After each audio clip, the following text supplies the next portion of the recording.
운명에 갇힌 한국인 10일. 이게 내 업보인가 생각하는 사람. 병원 대기실입니다. 번호표는 아직 한참 남았습니다. 벽에 걸린 화면에는 진료 순서가 천천히 바뀝니다. 사람들은 조용히 앉아 있습니다. 누군가는 휴대폰을 보고, 누군가는 눈을 감고, 누군가는 검사 결과지를 손에 꼭 쥐고 있습니다. 그런데 내 마음은 조용하지 않습니다. 며칠 전부터 몸이 이상했습니다. 처음에는 피곤해서 그런 줄 알았습니다. 잠을 못 자서 그런 줄 알았습니다. 30 중반 넘어가니 이제 몸이 슬슬 신호를 보내나 보다. 그 정도로 넘겼습니다. 그런데 의사가 다시 보자고 합니다. 검사를 더 해보자고 합니다. 정밀 검사가 필요할 수 있다고 말합니다.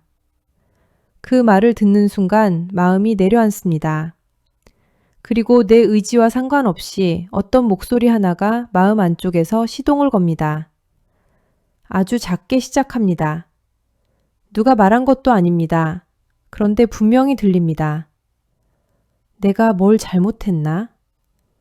혹시 내가 벌 받는 건가? 이게 내 업보인가? 검사 결과는 아직 나오지도 않았습니다. 의사는 아직 확정해서 말하지도 않았습니다. 그런데 내 마음은 이미 나를 재판하고 있습니다. 그 목소리는 차분합니다. 오히려 너무 차분해서 사실처럼 들립니다. 그래서 더 무섭습니다. 내가 예전에 부모에게 못되게 해서 그런가? 내가 누군가에게 상처를 줘서 그런가? 내가 욕심을 부려서 그런가? 내가 마음으로 미워했던 사람들 때문인가? 내가 부모님 등쳐먹듯이 살아서 그런가? 내가 그때 그 사람한테 그렇게 매정하게 굴어서 그런가? 내가 술 마시고 한 말, 카톡으로 던진 말, 그게 다 쌓여서 지금 돌아오는 건가? 몸의 통증보다 더 무서운 것은 마음속 판결입니다. 병원 의자는 차갑습니다. 검사 결과지는 아직 접힌 채 손에 있습니다. 그런데 내 마음속 법정에서는 이미 판결이 내려지고 있습니다. 너는 벌 받는 중이다. 너는 당해도 싸다. 네가 살아온 대가다. 이게 네 업보다. 판사도 검사도 변호사도 없습니다. 그런데 판결은 이미 나와 있습니다. 그리고 그 판결문을 읽고 있는 사람은 다름 아닌 나 자신입니다. 이 회차에서 말하는 업보는 특정 종교를 비판하려는 말이 아닙니다. 불교의 교리를 분석하려는 것도 아닙니다. 우리가 일상에서 고통을 만났을 때 마음 깊은 곳에서 누가 시키지도 않았는데 스스로 올라오는 자기 정죄의 언어를 말하는 것입니다. 사람들은 힘든 일이 반복되면 이유를 찾습니다. 이유가 없으면 견디기 어렵기 때문입니다. 인간의 뇌는 원래 그렇게 만들어져 있습니다. 원인이 보이지 않는 고통은 2배로 아픕니다. 그래서 우리는 어떻게든 원인을 찾아냅니다. 진짜 원인이 안 보이면 가짜라도 만들어냅니다. 그리고 가장 빠르게 잡히는 가짜 원인은 언제나 나 자신입니다. 병이 생겨도 이유를 찾습니다. 관계가 끊어져도 이유를 찾습니다. 사업이 무너져도 이유를 찾습니다. 자녀가 힘들어해도 이유를 찾습니다. 배우자와 멀어져도 이유를 찾습니다. 연봉 협상에서 또 밀려도 이유를 찾습니다. 전세금이 또 오를 때도 이유를 찾습니다. 친구들 단톡방에서 점점 말이 줄어들 때도 이유를 찾습니다. 처음에는 이유를 찾는 것입니다. 그런데 어느 순간 그 이유가 나를 향해 돌아옵니다. 내가 문제다. 내가 벌 받는 것이다. 나는 행복하면 안 되는 사람이다. 나는 결국 이렇게 당해야 하는 사람이다. 내 인생은 내가 지은 죄의 대가다. 이것이 업보라는 생각이 마음속에서 작동하는 방식입니다. 업보라는 말은 처음에는 설명처럼 들립니다. 그래서 처음에는 위로처럼 다가옵니다. 적어도 이유라도 있다는 느낌을 주기 때문입니다. 하지만 반복되면 판결이 됩니다. 그리고 그 판결은 조용히 사람을 묶습니다. 그리고 이 속삭임은 혼자 오지 않습니다. 바깥에서 거드는 목소리도 같이 옵니다. 명절 식탁에서 큰아버지가 한마디 합니다. 너가 그래서 그런 거야. 오랜만에 만난 동창이 한마디 합니다. 야, 너 그때 그 회사 안 그만뒀으면 지금쯤 부장이지. 부모님이 전화로 한마디 합니다. 그러길래 내가 뭘 했어? 인스타그램을 켜는 순간 한마디가 들립니다. 같은 나이에 누구는 집을 샀고, 누구는 결혼했고, 누구는 아이를 안고 웃고 있습니다. 아무도 나한테 말한 적 없는데 그 사진들이 입을 모아 나에게 말합니다. 너만 뒤처졌어. 카카오톡 익십 하나에도 목소리가 따라옵니다. 역시 사람들이 너를 별로 안 좋아하는구나. 이 바깥의 말들이 안쪽의 속삭임과 손을 잡습니다. 그리고 같이 결론을 내립니다. 그러니까 이게 다 네 업보지. 한 어머니가 있습니다. 자녀가 사춘기를 지나면서 마음을 닫았습니다. 말을 걸어도 대답하지 않습니다. 방문을 닫고 코 나오지 않습니다. 학교에서도 힘들어합니다. 처음에는 아이를 걱정합니다. 그러다 어느 순간 생각이 자신에게 돌아옵니다. 내가 아이 어릴 때 너무 화를 냈나? 내가 바빠서 제대로 돌보지 못했나? 내가 그때 회사를 그만뒀어야 했나? 내가 둘째를 안 낳았어야 했나? 내가 그날 그 말만 안 했어도 이 아이가 이렇게 되지 않았을 텐데. 자녀의 고통이 어느 순간 어머니의 자기 정죄가 됩니다. 물론 돌아볼 것은 돌아봐야 합니다. 아이에게 상처 준 말이 있었다면 사과해야 합니다. 잘못된 양육 방식이 있었다면 바꿔야 합니다. 전문적인 도움이 필요하면 도움을 받아야 합니다. 그러나 아이의 모든 고통을 어머니 한 사람의 벌로 해석하는 순간 어머니는 아이를 돕는 사람이 아니라 자기 자신을 때리는 사람이 됩니다. 여기서 구분해야 합니다. 책임은 이렇게 말합니다. 내가 한 말을 돌아보고 사과하자. 정죄는 이렇게 말합니다. 나는 엄마 자격이 없어. 책임은 이렇게 말합니다. 아이의 상태를 보고 필요한 도움을 찾자. 정죄는 이렇게 말합니다. 나 때문에 아이 인생이 망했다. 책임은 사람을 현실 행동으로 데려갑니다. 정죄는 사람을 무너진 방 안에 가둡니다. 또 한 사람이 있습니다. 30 후반의 직장인입니다. 사업이 무너졌습니다. 아니 정확히 말하면 사업이라고 부르기도 민망한 사이드로 시작했던 일이 결국 빚으로 끝났습니다. 빚이 생겼습니다. 사람들이 떠났습니다. 저놈 있어 전화벨만 울려도 가슴이 철렁합니다. 밤이 되면 잠이 오지 않습니다. 새벽 2시, 천장을 보고 누워있으면 또 그 목소리가 시작됩니다. 아무도 말하지 않았는데 내 머릿속에서 누군가 또박또박 말합니다. 내가 욕심을 부려서 그렇다. 내가 남들보다 더 가지려고 해서 벌 받는 거다. 내가 아버지처럼 평범하게 살았어야 했는데 괜히 욕심 부렸다. 내가 그때 그 선배 말을 들었어야 했는데 나는 이제 회복될 자격도 없다. 처음에는 반성처럼 보입니다. 그러나 시간이 지나면 그 생각은 회복을 막습니다. 빚의 숫자를 확인해야 하는데 피합니다. 가족과 상의해야 하는데 숨깁니다. 아내에게도 말 못합니다. 부모님께는 더더욱 말 못합니다. 도움을 요청해야 하는데 자존심 때문에 참습니다. 다시 일할 길을 찾아야 하는데 포기합니다. 왜냐하면 마음속에서 이미 결론이 났기 때문입니다. 나는 벌 받는 중이다. 그러니 회복을 기대하면 안 된다. 나는 다시 시작할 자격이 없다. 여기서도 구분해야 합니다. 책임은 이렇게 말합니다. 빚의 숫자를 확인하고 정리 방법을 찾자.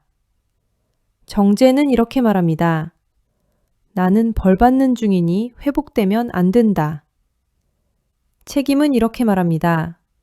실패 원인을 보고 다시 배워야 한다. 정죄는 이렇게 말합니다. 나는 원래 망할 사람이었다. 책임은 아픕니다. 하지만 길을 찾게 합니다. 정죄도 아픕니다. 하지만 길을 지워버립니다. 이 차이를 모르면 사람은 회개한다고 생각하면서 자기 정죄를 합니다. 반성한다고 생각하면서 자기 혐오를 합니다. 겸손하다고 생각하면서 스스로를 벌합니다. 그리고 여기서 한 가지 중요한 사실을 짚어야 합니다. 이 자기정죄의 속삭임은 신앙인에게만 오는 것이 아닙니다. 오히려 종교가 없다고 말하는 사람들에게도 똑같이 옵니다. 더 정확히 말하면 인간의 마음에 새겨진 어떤 구조입니다. 아무것도 안 믿는다고 말하는 사람도 새벽 3시에 천장을 보면 같은 목소리를 듣습니다. 이게 다 내가 살아온 결과지. 원래 우리 집안이 그래. 내 팔자가 이런 거지. 종교가 있든 없든 인간은 자기 인생을 어떻게든 해석하려고 합니다. 그리고 해석할 자료가 부족할 때 가장 만만한 자료는 언제나 자기 자신입니다. 그러나 회개와 자기정죄는 다릅니다. 회개는 잘못을 보게 하지만 다시 일어나게 합니다. 자기정죄는 잘못을 보게 한 뒤 주저앉게 합니다. 회개는 책임 있는 행동으로 이어집니다. 자기정죄는 나는 끝났다는 결론으로 이어집니다. 그래서 자기정죄에 갇힌 사람은 자주 이렇게 말합니다. 내가 문제야. 내가 다 망쳤어. 나 때문에 이렇게 됐어. 나는 원래 이런 사람이야. 나 같은 사람은 행복하면 안 돼. 이 말은 겸손이 아닙니다. 이 말은 영혼이 자기 자신에게 내리는 형벌입니다. 그리고 이 속삭임은 한번 들어오면 잘 나가지 않습니다. 오히려 시간이 지날수록 목소리가 더 뚜렷해집니다. 처음에는 의심이었던 것이 어느새 확신이 됩니다. 처음에는 한 번의 후회였던 것이 어느새 내 정체성이 됩니다. 나는 후회한다가 어느새 나는 후회 그 자체다가 됩니다. 나는 실수했다가 어느새 나는 실수투성이다가 됩니다. 나는 잘못했다가 어느새 나는 잘못된 사람이다가 됩니다. 자기정죄는 죄책감과 비슷하지만 다릅니다. 죄책감은 내가 한 일을 보게 합니다. 자기정죄는 나라는 존재 전체를 무너뜨립니다. 죄책감은 잘못을 인정하고 돌이키게 할 수 있습니다. 자기정죄는 돌이킬 힘까지 빼앗습니다. 그래서 업보라는 생각은 무섭습니다. 소리 지르지 않습니다. 협박하지 않습니다. 그저 마음속에서 조용히 속삭입니다. 그 목소리는 친절합니다. 그 목소리는 차분합니다. 그 목소리는 마치 진짜 내 친구처럼, 마치 진짜 진실을 알려주는 듯한 톤으로 말합니다. 너는 당해도 싸다. 너는 행복하면 안 된다. 너는 용서받기 어렵다. 너는 다시 시작할 자격이 없다. 지금 겪는 고통은 네가 받아야 할 벌이다. 그리고 이 목소리의 가장 무서운 점은 따로 있습니다. 이 목소리는 나를 설득하지 않습니다. 이 목소리는 그냥 사실인 척 합니다. 마치 날씨를 알려주듯, 마치 뉴스를 읽어주듯 너무 당연하게 말합니다. 너 원래 그런 사람이잖아. 이 속삭임이 반복되면 사람은 고통을 해결하려 하지 않고 고통에 머뭅니다. 도움을 요청하지 않습니다. 위로를 받아들이지 않습니다. 누가 위로의 말을 건네면 오히려 짜증이 납니다. 네가 뭘 알아? 그렇게 쉽게 말하지 마. 왜냐하면 마음 한쪽에서 이렇게 말하기 때문입니다. 나는 위로받을 자격이 없다. 이것이 업보 해석의 깊은 감옥입니다. 그리고 여기서 잠깐 멈춰야 합니다. 왜냐하면 이 글을 여기까지 읽으면서 또 무엇을 어떻게 해야 한다는 지침이 나올 거라고 예상하고 계실 수 있기 때문입니다. 그러니까 이렇게 생각하세요. 그러니까 저렇게 행동하세요. 하지만 잠깐 그것을 멈추겠습니다. 왜냐하면 지금 그 속삭임에 갇혀 있는 사람에게 또 무엇을 하라고 말하는 것은 한 짐을 더 얻는 일이 되기 때문입니다. 숨도 못 쉬는 사람에게 운동법을 알려주지 않습니다. 먼저 숨이 트여야 합니다. 물에 빠진 사람에게 수영법을 가르치지 않습니다. 먼저 손을 잡아 올려야 합니다. 그래서 먼저 해야 할 일은 행동이 아닙니다. 먼저 해야 할 일은 이 속삭임을 한번 멈추는 것입니다. 복음은 바로 여기로 들어옵니다. 복음은 죄를 가볍게 여기지 않습니다. 잘못을 없던 일처럼 덮지 않습니다. 상처 준 일을 아무것도 아니라고 말하지 않습니다. 책임을 회피하라고 하지 않습니다. 복음은 현실을 부정하지 않습니다. 병원 진료를 대신하지 않습니다. 상담과 도움을 무시하지 않습니다. 관계에서 해야 할 사과를 건너뛰게 하지 않습니다.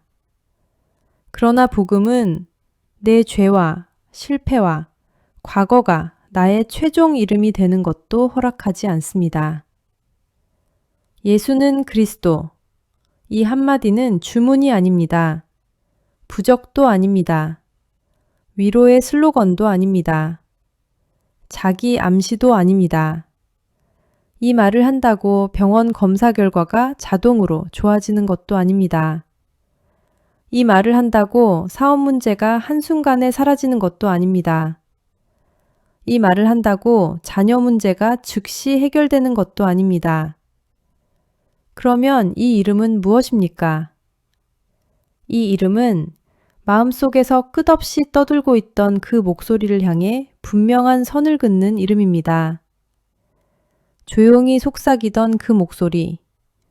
너는 벌 받는 중이다. 라고 사실처럼 말하던 그 목소리. 너는 끝났다. 고 너무 당연하게 결론 내리던 그 목소리를 향해 한 분의 이름이 마음 한복판에 서는 것입니다. 예수는 그리스도. 이 이름이 마음에 서는 순간 그 속삭임의 권위가 깨집니다. 그 목소리는 사라지지 않을 수도 있습니다. 그 목소리는 다시 돌아올 수도 있습니다. 하지만 그 목소리는 더 이상 최종 판결을 내릴 수 없습니다. 왜냐하면 내 인생의 최종 판결권은 내 죄책감이 아니라 그리스도께 있기 때문입니다. 내 과거가 아니라 그리스도께 있기 때문입니다. 내 실패가 아니라 그리스도께 있기 때문입니다. 이름을 부른다는 것은 그 자리에 다른 권위를 모셔드리는 일입니다. 지금까지 내 마음의 법정에서 판결문을 읽던 자는 업보였습니다. 그 자리를 떠나라고 말씀하시는 분이 그리스도이십니다. 그래서 이 이름은 능력이 있습니다.